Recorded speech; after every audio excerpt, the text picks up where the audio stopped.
Neck-throughs, guitars, they're like a guy that you won't have a beer with you. I want to hear what's pushing the notes.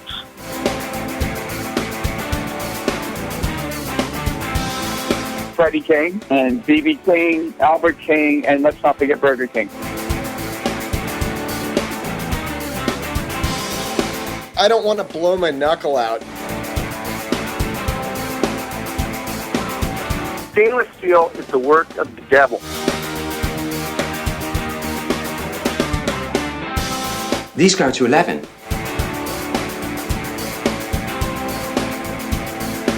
From the East Amplification Tone Labs in Baltimore, Maryland, it's the Amps and Axes Show with your hosts, Jeff the Godfather of Low Wattage Amps Bober and Mick Marcelino. Well, good day to you, Mr. Bober. Good day to you, Mr. Marcelino. It's gorgeous outside. Man, yes, it is. It's the best time of year, man. That's right. It sure is. And speaking of the best time of the year, even in the summer months, our fans are still coming through. We can't thank you guys enough, man. Awesome. Yes, because we, even though it's some consider it hot, some love it just like me. Yeah. But the fact that you continue to listen is awesome because we cannot do it without you. That's right. And please, I know we say this all the time, but please, when you tell your friends and you're telling about one of the episodes, make sure you tell them that you heard it here first. Right, because you're always going to hear something here first. And, if you're on vacation or your friends are on vacation, take us on vacation with you. Yeah, man. Because, even on vacation, you're going to want to hear something first. Exactly. So we got another first for you today. It's a first for us. Yeah. So, and this is a good one. This is today. You're gonna like today. You're gonna like today. So we're gonna take a quick pause for the cause, and we're gonna come back with a guest of the week, bass player extraordinaire, Mr. Billy Sheehan. This is Sophie Burrell coming to you from Saints of Sin, and you're listening to Amps and Axes. Hi there, this is Matt Wakeling, host of the Guitar Speak podcast, a weekly show produced in Sydney, Australia, interviewing leading guitarists, luthiers and gear builders from Australia and all around the world. We're into all sorts of styles, all sorts of gear, so if you love the guitar, why not look us up on iTunes or Stitcher and join thousands of listeners around the world who tune in to the Guitar Speak podcast. All right, and we are back as promised with our guest of the week, bass player extraordinaire, the one, the only, Mr. Billy Sheehan. Billy, how are you? Oh, you're very kind. I'm good. Thank you very much.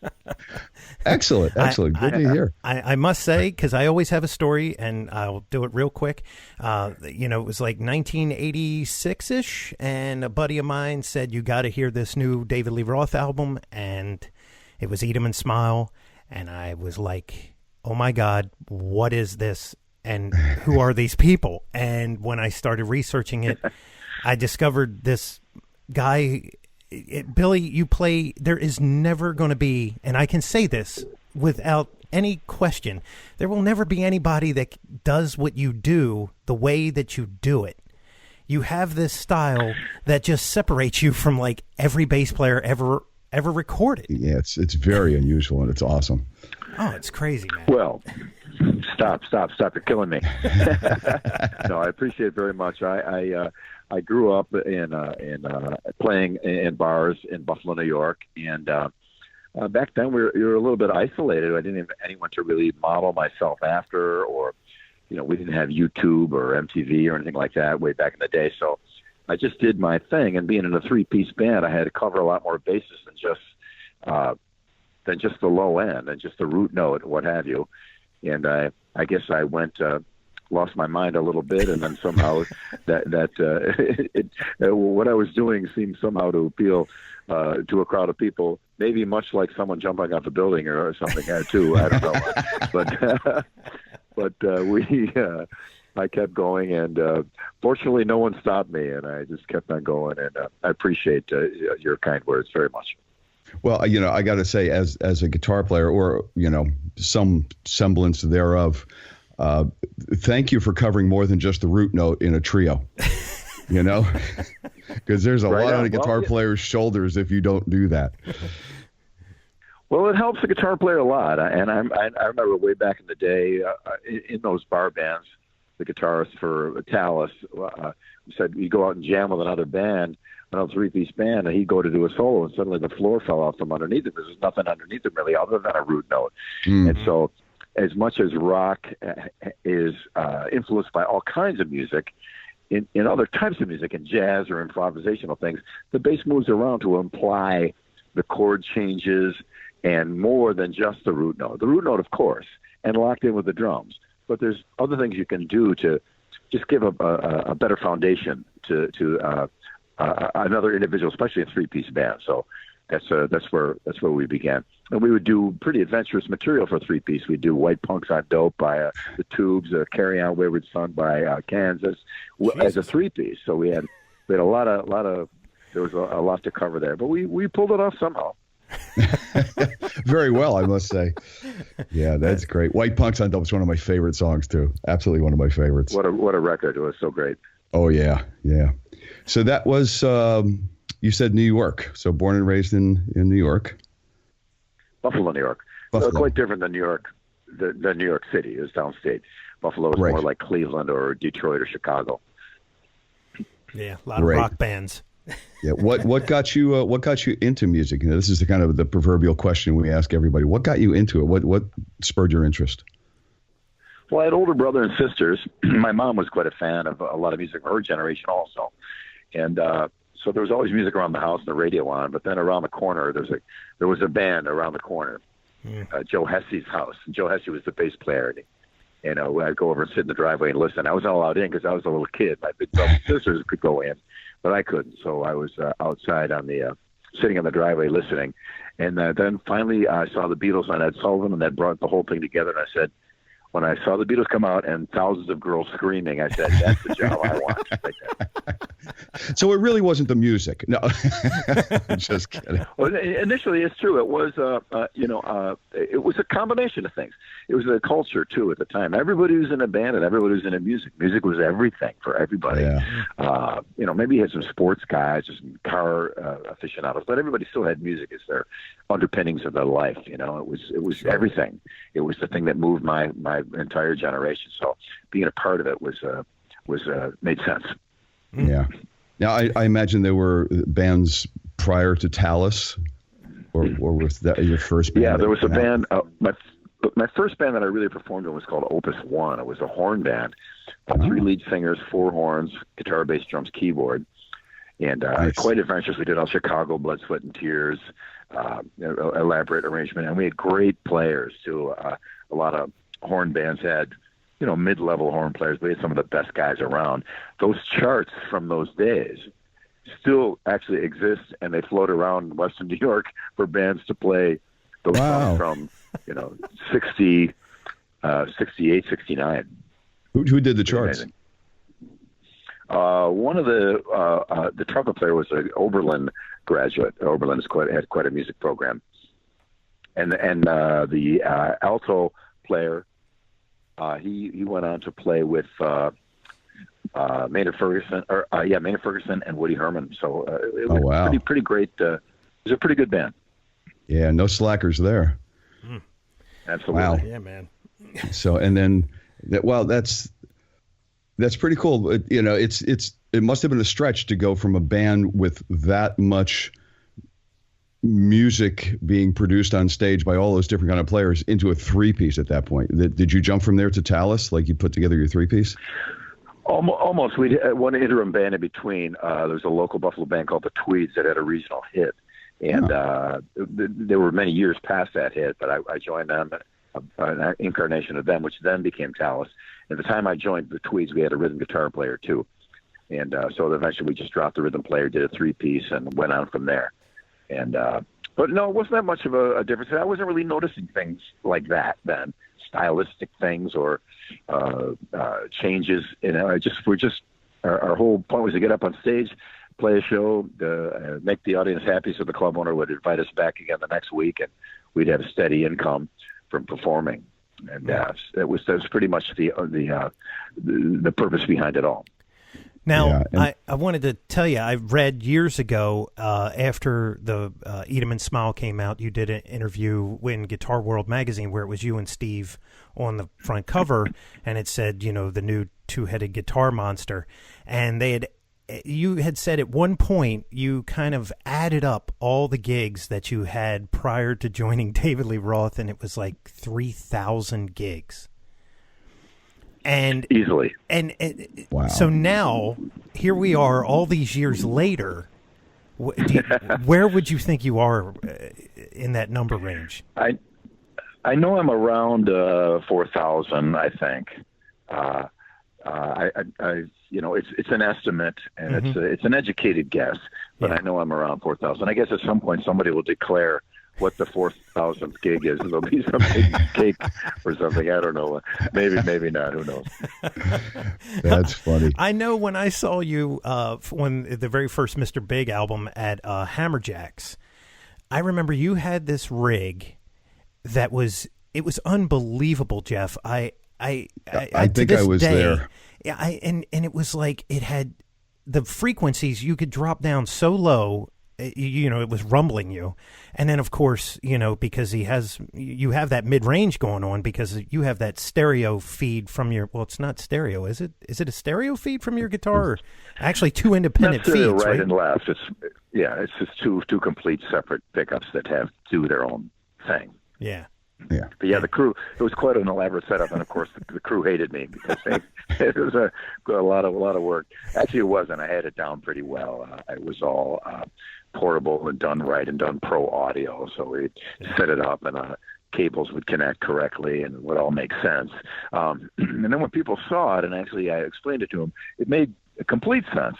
And then, but I do admit, I several points in my life, having big racks of gear, I would throw stuff in there just because it had good lights on it, and just to kind of throw people off. People would see these blinking, flashing. What could this possibly be? It's not even plugged in, really. It's just light. That is beautiful. But, a little bit of showbiz, because people often hear with their eyes. They see all these lights going up. They go, "This thing sounds amazing." And look at all the gear. That guy must be good. Exactly. And during that time, you were the Pierce man. You were using Pierce gear, and everybody knew who you were. And Pierce was a unique and incredible amplification setup. I know a couple other guys used it. I think Ronnie Montrose used it. I think Holdsworth used it, and Mike Stern also. The clean tone on this Pierce was as clean as you can get without sounding sterile. Wow. And it was all solid state, and it was the best tube sound you never heard. It was just the smoothest, silkiest distortion. They had a couple of interesting, unique modifications within it. Since it was built by a guy who worked for Norlin in Buffalo, which also the Moog synthesizer came from. He was using, I believe, synthesizer circuitry to round off the sine wave. So they take a triangular wave and round it off into a sine wave. And so with distortion, all those edges you see on the square wave from clipping, smoothing those off creates a silky, smooth, non-harsh, harmonically rich tonality that was just like nothing else. And ever since then, everything I've had has I've either used the Pierce or used something that sounded like the Pierce or imitated the Pierce. Cool. Interesting. Do you still have functioning units? Yeah, I got a bunch. I got my one main one is the one Dan made me with my own modification, another gain stage. Because I remember from my Mesa Boogie experience, which I love the Mesa Boogie amps, but they're still a little tubey and a little harsh for bass distortion for me personally. I love the idea of the cascading gain stage because one stage goes into the other and they kind of smooth each other off. So I had him put an extra gain stage in the front end of it, and sure enough, it did the same thing. And so later on, that became the Sheehan modification, if you will, that people could buy to have put in the Pierce. Most of those schematics exist, and I know some people have units with that mod in them. I've got some with and without, but it was Dan made me that one Pierce. As a matter of fact, he's got a couple of holes in the back which are now plugged up that were our initial prototype had odd order or even order harmonic switches, so you could determine which harmonics you wanted to emphasize. And sure enough, the even order, of course, are the ones that work best. So we just wired it solid and didn't even give it as an option. It was kind of interesting, but yeah, it was a great tonality, and had a lot to do with me developing aspects of my style, because I get this silky, smooth, sweet, like a soprano sax sustain, and it was just really a beautiful thing. So now I'm using an EBS pedal, which basically is modeled on the architecture of that preamp. There's two separate channels within it, a distortion and a clean. They combine together. Each channel has its own loop, so you can put effects on the individual channels before they hum together, and it works quite well. Wow. Now, did you use that full frequency, or just for highs, or just for lows, or how do you incorporate the dirtiness that you were talking about, the distortion? Is that just full range, or highs or lows? Just on the highs. The lows, you want that sine wave as clean as possible for that maximum penetration and distance and foundation. That was the problem with a lot of distortion on bass. As soon as you distorted that low frequency, beautiful sine wave that comes off there and moves with the ground was now distorted, so it didn't have nearly the impact. So separating them out helps a lot. Then with a clean, the distortion is nice, but unless you have a real actual tone in there with the note in it, obviously, without being able to mistake what the actual note is. So I would mix a clean tone with the distortion. So there's always a clear, actual, normal bass tone and a super deep low-end normal bass tone. And that distortion is ghosted into whatever degree you care to have it. And that's pretty much how I'm doing it now with the EBS pedal. It's quite easy to do it that way. Nice. Yeah, man. Nice. Is that the EBS is that analog technology, or is it modeling or something like that? It's all analog. Really? The Pierce was all analog as well. Yeah. It all relies on the dual op amp, the 4558, which you might find a variation of in the Tube Screamer, and which there were certainly variations of in the Pierce. Sometimes a quad op amp in a 16 pin, but the EBS has its main drive chip in a socket. So you can actually open it up and replace it with a different one if you want to try a variation. So this enables the user to really custom tune it to his own tonality and his own ear, how he might like it. As a gentleman on the Yamaha Attitude Facebook page, and he methodically took 10 different chips and tested them all on a bench, and gave his little synopsis afterwards. I'm forever grateful to him. He saved me a lot of time, because some chips really they don't sound musical at all. You get chips that are designed for refrigerators and things like that. Op amps are used in everything. So but he found the most musical ones, and I'm grateful to him. Well, he's got in John Willis. You know now, Billy, that no matter what you do or what you have, somebody has opened it up and they find 17 different hacks, and then it's on YouTube next week. So you don't have to do much of that anymore on your own. I would do that all the time. Any piece of gear I get, I had to open it up. When I first got the Eventide H910 harmonizer, when it first came out, the first thing I did was I popped that thing open, and it was, I remember there's 2 tiers of circuit boards. One you could unscrew it, and it would open up on a hinge like a door, and underneath it was another huge circuit board with all these giant chips on there for all the digital processing. Yeah. And it was pretty scary to look inside there. And and a couple of times I actually had to open it up because it would shake around in the truck, and some screw would come loose and short itself out in between the board and the chassis. And I would somehow manage to fix it before a show. Wow. All that talent, and he's technical too. Oh, it's crazy. Jeez, that's great. That is great. So I guess we're all crew. I guess we're all roadies in the end. Right, at one time or another. It had to be. Yeah, back in the day, there was nobody. There was really nobody around, and I learned how to do not only most all my work on my basses, other than refretting. I do all fret dressing and pickups and electronics and bridge changing and nut filing and all that stuff, as well as I wasn't so much an electronics guy, but I knew enough electrical to be able to troubleshoot a piece of gear if it went down, and saved many gigs as a result that we would have had to just packed up and turn on and go home. But so that was because back then you had no choice. It was either play the gig and get the money for your rent, or go home and wonder if you could make a call to mom that she's got an extra $100, which she didn't. Right. Yeah, so you mentioned Yamaha a minute ago. Man, you've been banging and slapping and plucking on those for how many years now? Yeah, since '84, I started with Yamaha. 84. And I still use my Fender bass for a few more years, but we began developing instruments in '84. I had a meeting with them, and they wanted to do a deal with me. And though I played a Fender, at the time Fender was in disarray. Fender is as good as ever now, and I love Fender, and it's iconic. Mm-hmm. And most of the Attitude bass is modeled after my P bass that I had modified, and all those modifications are grandfathered into my bass.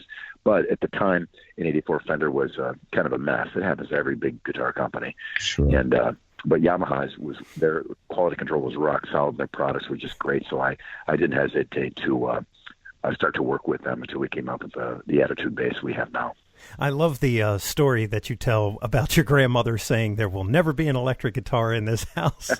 And then he took the inheritance money. He took the inheritance money and bought the bass. And now I got my first bass with the money. It wasn't much money either. I had a couple $100 I had, so I said, I'm doing it. So we put an RPM meter on her at a grade site to see how fast she may be spinning. Oh my God, that's so beautiful, man. Well, you know what? You almost held to her word, because it's a bass. It's not a guitar. There you go. Yeah. Okay. So maybe a little fewer RPMs as a result. There you go. Now, did you? I got to ask you about the scalloping. How? Why? When? Well, I'd seen scalloping way earlier in the '70s. A friend of mine was a John McLaughlin aficionado. He had his PhD in analytical philosophy. This guy was a dangerous guitarist, and he had scalloped a Les Paul, the entire neck all the way down, so that the frets were just on a post of ebony. And it was an amazing thing to play. And I was always intrigued. I thought about doing it on the bass, but I guess I don't want to lose that much wood. And the bass is a little different thing. You can't really, plus it's not really going to do you that much good on a bass. You got these giant thick strings. You really can't, push them and pull them into the fret cavity of a scallop instrument. So we did a tour with Yngwie in 1985, Talas and Yngwie, and he had his Strat fully scalloped, and he was just so amazing. I'm dear friends with the guy, and he's still, we still have a good friendly relationship. He's just so awesome. And on that tour, he just blew everybody's minds completely. And it was his first big American tour, and we were on the bill with him. And so I got back to the hotel room with my Dremel Moto tool, literally, and I started scalloping out, but only the front half underneath the D and the G strings, because you couldn't push the A and the E down into a fret unless you were, a weightlifter or something. It's just impossible to do. So, I just did it for 5 frets, and then on the 5th fret it slipped and went across the board, and I almost ruined the bass. So I thought, well, I'll stop at 5. So we did 5 frets up top. So at the very highest note, especially when you bend a bass string, you got to get up underneath it to bend it, like 3 fingers to really get that. So I can bend the high E note up to a G. On the Yamaha bass, and then I can also bend. If I hip shot the low E down to a D, I can bend that down to a B string. So I've got almost the range of a 5-string bass. Wow! With only 4 strings, so I save money on strings. Well, 20% to be exact. There you go. Well, we often say, and we love Yngwie's vibrato, and it's because of all that scalloping. I mean, he can get his fingers underneath that string and that guy just is amazing when he does that. I did a G3 with Yngwie Satriani at Vi, and I was playing with Steve Vai. And Joe and Steve would watch sound checks, and just Yngwie's sound check was a phenomenon of nature. It was unbelievable. He'd go through his amazing blues blues incredible. It's not like a show. I love a show too, but it's more Yngwie's thing, where in the sound check he would be such a broad range player and so brilliant, and just mind blowing. Everybody knows that. So just quite. He really, after I had Van Halen, everyone thought, oh, nobody could do more than this. I guess we peaked at the end, and then all of a sudden Yngwie came out. Now we're all in trouble again, even worse. Yeah, I had the pleasure of seeing a sound check for Alcatraz, and I had never seen Alcatraz before. And here's this guy with this curly hair, and I'm going, Jesus Christ, if this is the roadie, what the hell's the guitarist like? And then you thought it was a road I thought it was the warming roadie warming up, right? And then next thing I know, I see this guy, and I'm like, well, this guy is from Mars, man. It was just crazy. Wow. Pretty awesome. Actually, Yngwie came to America. The original idea was he was going to start a band with me. Mike Varney set it up. He was going to bring Yngwie to America, get me in there. And I think it was either Leonard Hayes or Dean Castronova was going to be the drummer. Mm. And unfortunately, it didn't work out. But that was Yngwie's original plan, was to come to America and start a band with me. Wow. That is wild. Well, that didn't work out, but a bunch of other ones did. Yes, sir. Sure did. For sure. And we got to mention the new album. Yeah, yes. Yeah, Defying Gravity and new Mr. Big. Mr. Big. Yes, sir. I'm on tour now, where I'm in Lexington, Kentucky today. And we just did Nashville, Tennessee 2 nights ago. Was totally sold out. What a great night. And New York City totally sold out. So we've been doing really, really well, and people have really taken to the couple new songs that are already out on the internet for the record. And the record itself comes out in July. Nice. And how's Pat doing? Pat's doing good. He's got a great attitude, great sense of humor, a little dark sense of humor. He comes up to the mic at one point and says, "Hey, everybody, what's shaking?" And everybody kind of groans. I'm not sure if they should laugh or not, but he's got a great attitude about it, and he's quite he's inspiring a lot of people. That's really cool, man. And just an amazing drummer back in the day. My God, you guys, it was like once you played with Steve and the whole David Lee Roth thing, which was just, you guys were the best of the best. I mean, there was nobody that could come near you three. And I'm talking about Matt, you, and Steve. And then you get in, you start Mr. Big, and I'm like, where is he finding these guys? I mean, it was just, and I'm like, it's just one after the other. And it just set this whole new bar for everybody. I mean, guitarists, bassists, drummers, everybody. Well, I've been lucky to have been surrounded by great players. Some, I not to be self-aggrandizing, but some were my choice, because I want to have great players around me. And I want to be challenged by being around people who are awesome, who have pushed themselves beyond their own limitations. Steve Vai, Paul Gilbert, Tony Kelpine on drums, Greg Bissonette, Pat Torpy, Dennis Chambers, forget it. He's the best musician I know on any instrument. And so I think it's important for musicians to do. A lot of times a guy will surround himself with people that are kind of mid-level, so he sticks out. Yep. I kind of wanted to do the opposite. I want to surround myself with guys that I had to really work to keep up with, or to get any attention or space from. I like that. The challenge of it. I think and the audience, I think, appreciates it too, because you just get a better thing. You have more options. Yeah. You're a band with people that don't have any limitations, or don't seem to. There certainly are a lot more options. Oh yeah, and I screwed up. I meant Greg. Matt came in later. Yeah, that brother duo. Matt was his brother. Yeah. He's tell awesome you what, too. man. And then there's Richie. Oh yeah. Well, you got that whole Richie Kotzen. Winery my Dogs. God, one of my favorite players and vocalists ever. Oh yeah, brilliant. Oh my God. Yeah.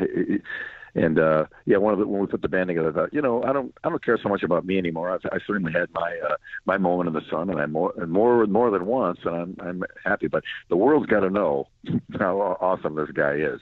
Yeah. Because then they kind of dismiss him. Oh, he was the guy that played in Poison briefly. No. Actually, he replaced Alan Holdsworth in Vertu with Stanley Clarke and Lenny White. So that's the legacy I will give him. Absolutely, and rightfully so. Yeah. And what a voice! What a voice! And if you haven't seen any of the videos of him doing a Chris Cornell song, it's scary. Yeah. I mean, it's so scary how much he sounds just like Chris, and it just pipes for days, man. Exactly. Yeah, really amazing. So, gentlemen, I have a whole day of interviews. Yes. Great. And we're coming up to the end of ours right now to go. But I would like to thank you both for having me on your show. Oh, man. Thank you. Thank you for being on our show. I hope the album just tears up the charts when it finally gets released. Have a great show this evening. Continue to have great shows, a great tour, safe travels, and all the best to you and all the guys. You're very kind. Thank you so much for having me on, and be sure to send me a link when your interview is available. Yep. Billy at BillySheehan.com, and I'll post it so you get lots of clicks and everyone can hear about your show. It'll be my pleasure. Awesome. Fantastic. Alrighty. Thank you so much, man. Thanks for being a great person. Takes one to know one. Thank you, sir. Well, thank you, sir. Take care, man. All right, you guys. Bye-bye. Take care. Bye-bye. And there you have it.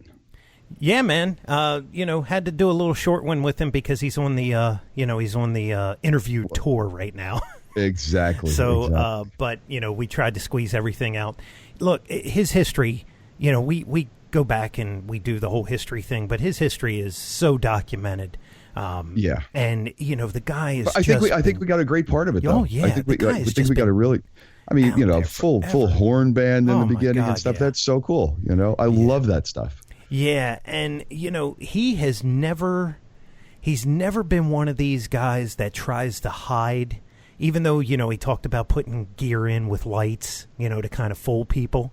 Mm-hmm. He was never one. That's just funny. I know that is kind of funny, but he was never one to hide what he was doing.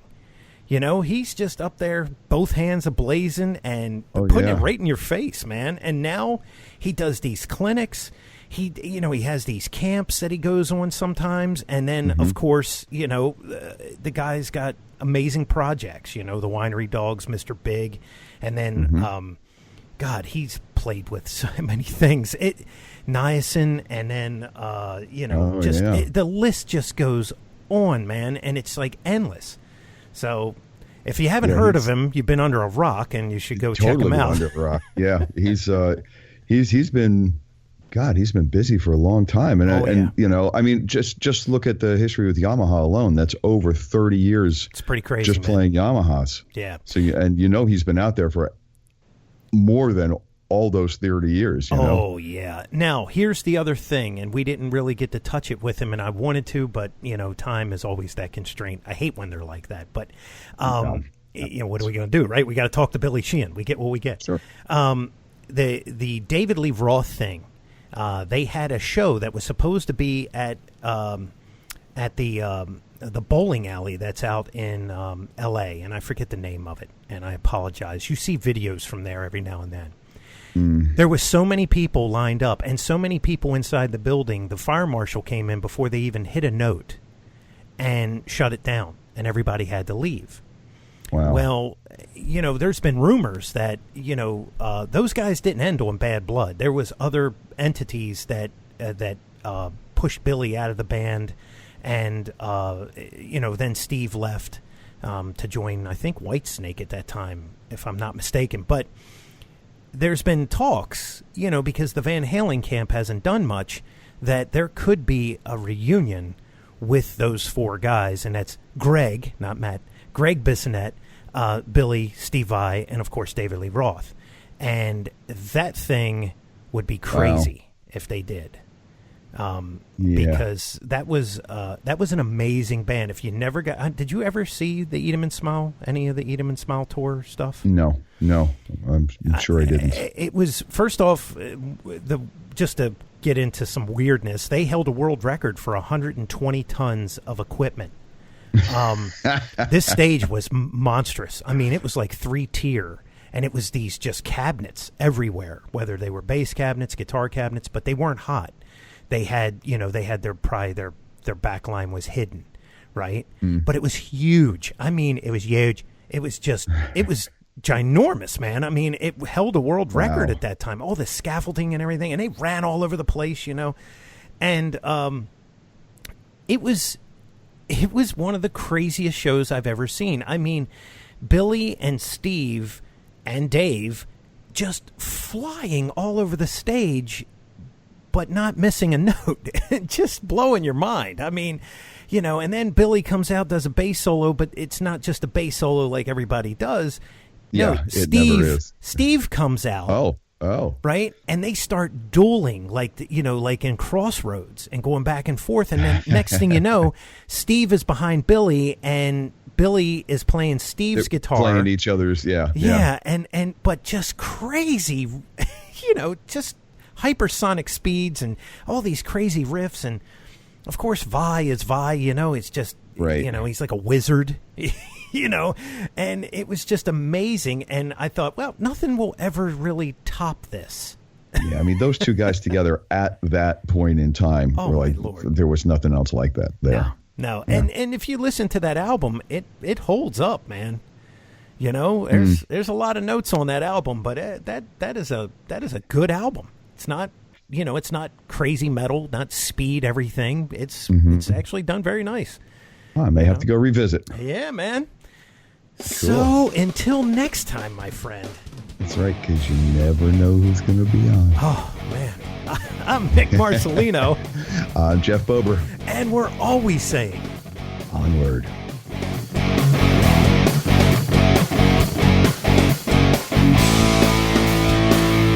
Be sure and follow the show on Twitter @Amps and Axes. Also, make sure you like the show on Facebook. For news, comments, and everything else, visit the webpage ampsandaxescast.com. Thanks for listening.